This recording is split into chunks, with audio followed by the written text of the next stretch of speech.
खत्म हुआ चुनावी बॉन्ड पर फैसले का इंतजार। सीजेआई चंद्रचूड़ ने चुनावी बॉन्ड पर क्या लिया फैसला। सीजेआई चंद्रचूड़ ने चुनाव आयोग को क्या दिए निर्देश। सुप्रीम कोर्ट में सीजेआई चंद्रचूड़ की अगुवाई वाली संवैधानिक पीठ में चुनावी बॉन्ड्स के खिलाफ पड़ी याचिकाओं पर सुनवाई अब पूरी हो चुकी है। सीजेआई की इस बेंच ने केंद्र सरकार और याचिकाकर्ताओं के वकील यानी दोनों तरफ की दलीलें सुनी।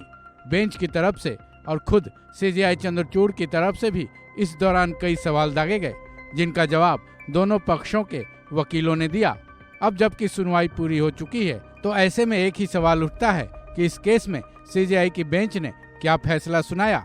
जाहिर है दानकर्ता राजनीतिक पार्टियां और अब तो सुप्रीम कोर्ट ने जो निर्देश दिए हैं उसके मुताबिक भारतीय चुनाव आयोग को भी फैसले का इंतजार है।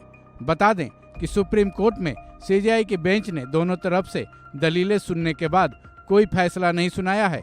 सीजेआई की बेंच ने अपना फैसला सुरक्षित रख लिया है, यानी कि सुनवाई तो पूरी हो गई है, अब फैसला किसी और दिन सुनाया जाएगा। हालांकि सीजेआई चंद्रचूड़ की बेंच ने ये भी फिलहाल साफ नहीं किया है कि वो अपना फैसला किस तारीख को सुनाएंगे। वहीं सुनवाई के दौरान एक नई बात सामने आ गई है, जो कि न केवल राजनीतिक पार्टियों बल्कि चुनाव आयोग के माथे पर बल ला सकता है। सुनवाई पूरी होने के बाद सीजेआई चंद्रचूड़ की बेंच ने भारतीय चुनाव आयोग को भी निर्देश दिए हैं।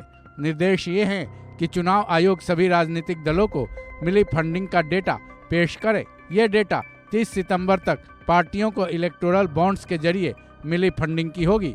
इसके लिए सीजेआई के बेंच ने चुनाव आयोग को महज 2 हफ्तों का समय दिया है। फिर जहां तक चुनावी बॉन्ड्स पर फैसले की तारीख की बात है, उम्मीद ये जताई जा रही है कि इस महीने की 15 तारीख तक तो इस पर फैसला नहीं आने वाला है, क्योंकि चुनाव आयोग को सभी पार्टियों की फंडिंग की जानकारी जुटाने में कुछ तो वक्त लगेगा ही। वहीं चुनाव आयोग को जो 2 हफ्तों का वक्त मिला है, उम्मीद है उसका वो पूरा इस्तेमाल भी करेगी। तब तक सबको इंतजार करना होगा। बता दें कि चुनावी बॉन्ड्स वैध है या अवैध, इसको लेकर 4 याचिकाएं डाली गई थी, जिसको लेकर सुप्रीम कोर्ट की संवैधानिक पीठ का गठन किया गया था। इस पीठ की अगुवाई सीजेआई चंद्रचूड़ कर रहे थे।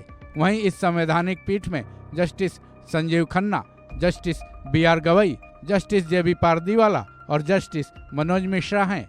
वहीं याचिकाकर्ताओं में NDR यानी association for democratic reforms, Congress नेता जया ठाकुर और CPM शामिल हैं। इस मामले में केंद्र सरकार की तरफ से अटॉर्नी जनरल वेंकट रमनी और सॉलिसिटर जनरल तुषार मेहता ने सुप्रीम कोर्ट में जिरह की। वहीं याचिकाकर्ताओं की तरफ से कपिल सिब्बल और प्रशांत भूषण अपनी दलीलें पेश कर रहे थे। इस खबर में बस इतना ही।